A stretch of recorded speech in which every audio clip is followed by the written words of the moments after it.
prophet Isaiah tells us that God has said, "Fear not, for I am with you. Be not dismayed, for I am your God. I will strengthen you, I will help you, I will uphold you with my righteous hand."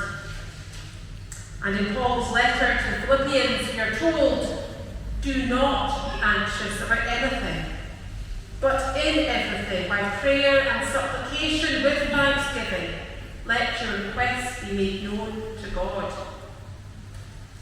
So, how good are you at following this instruction? Hands up who never worries about anything. No. Are you able to let go and trust that all will be well and that everything is going to work out okay? Is there anything lying heavy on your heart today? You may be worried about family, about money, about health.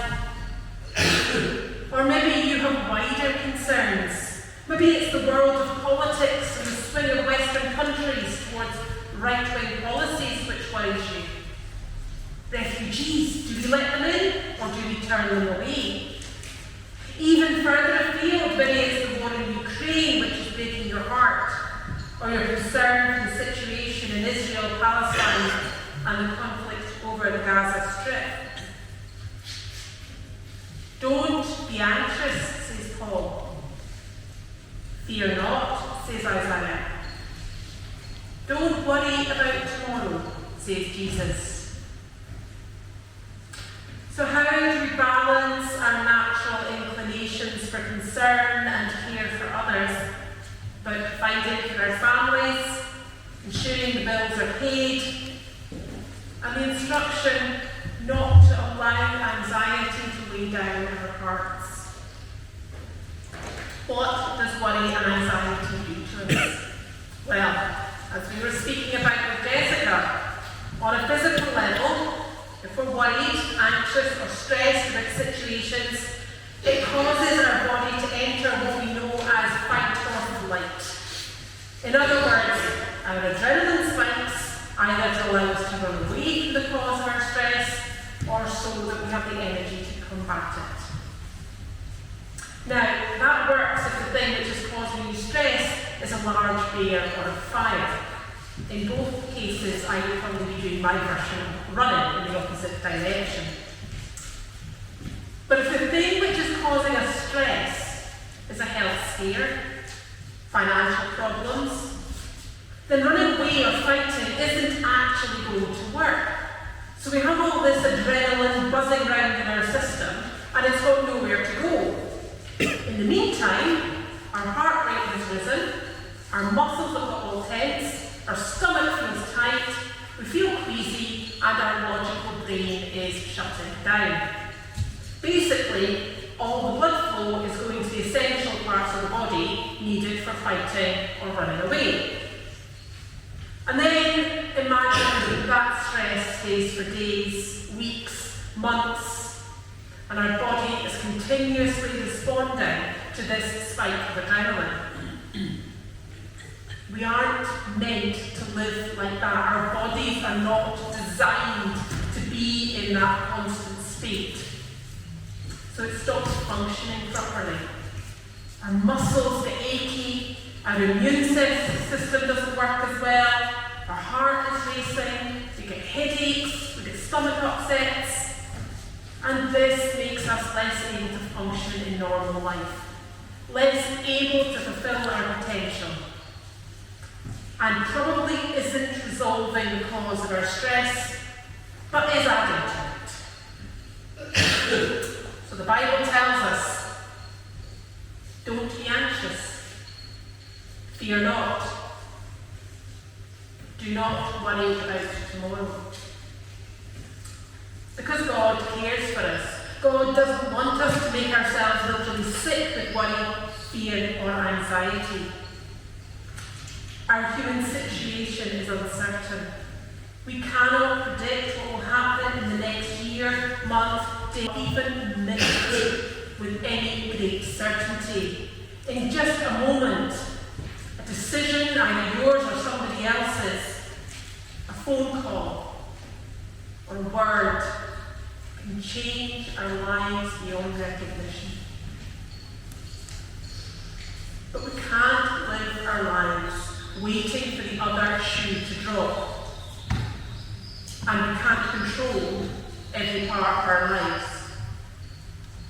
It's this desire for control which drives us to try to fix everything that is or that we perceive is wrong with our own lives and throughout the wider world. So, we follow the latest fad diets, jump on the whack bandwagon and head into the gym with a bikini ready body. As you can tell, I do that regularly. Maybe our obsession is about financial security, so we work longer hours. We compromise our ideals and our principles to get ahead in the workplace. How many of us became utterly obsessed with hand washing during COVID?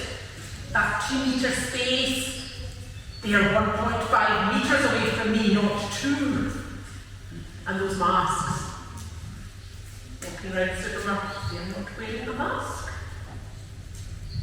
How many of us got COVID anyway?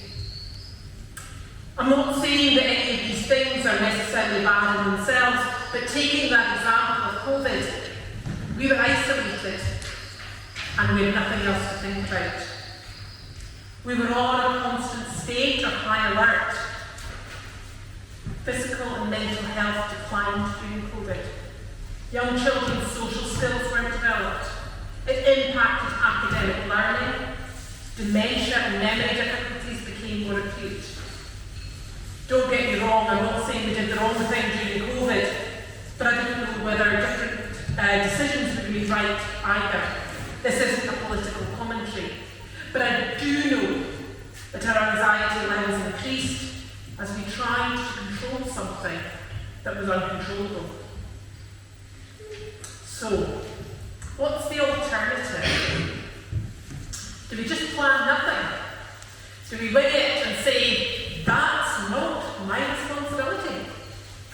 Is Jesus saying, it's okay, don't save your future, don't bake enough bread for tomorrow, just live for the moment, live in the present? Well, I don't think that's what he's saying either.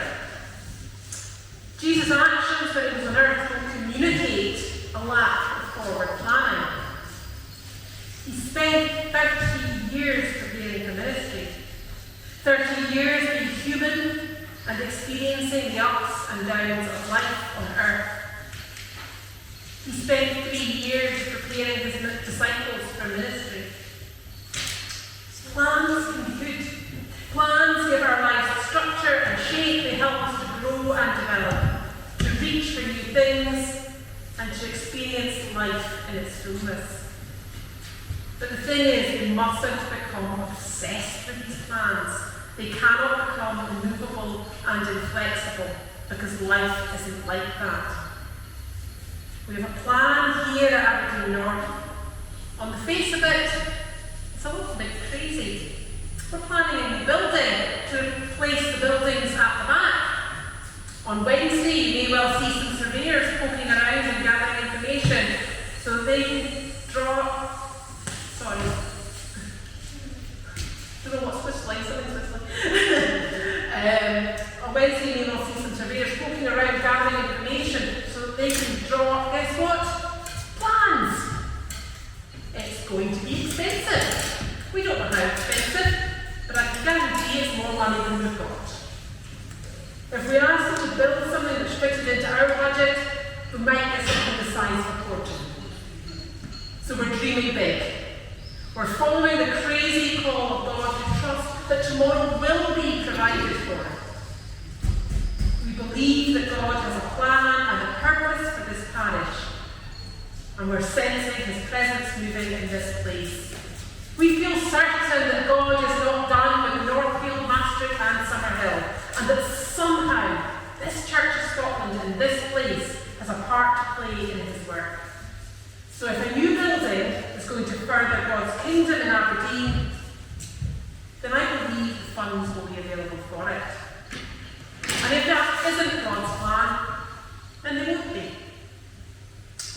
change anything by worrying about the finances, apart from giving ourselves stomach ulcers. If God has a purpose, God will provide the resources. However, thankfully Judith is not here this morning to hear me say that. I don't want to give her an apoplexy. We still need to have good financial stewardship. We cannot afford to be wasteful. We still need an income. We still need to plan so the bills we are already committed to are paid. We need to play our part. So I feel like I've come full circle. Don't be anxious, says Paul. Fear not, says Isaiah. Do not worry about tomorrow, says Jesus. Make plans, but don't be obsessed by them. Allow God's input to change them. Care for others in need. Help who you can, but trust that God cares too, and it isn't up to you to carry the burdens of the whole world on your shoulders. Be present with what is right in front of you, and don't look too far ahead. Don't overthink what you cannot control.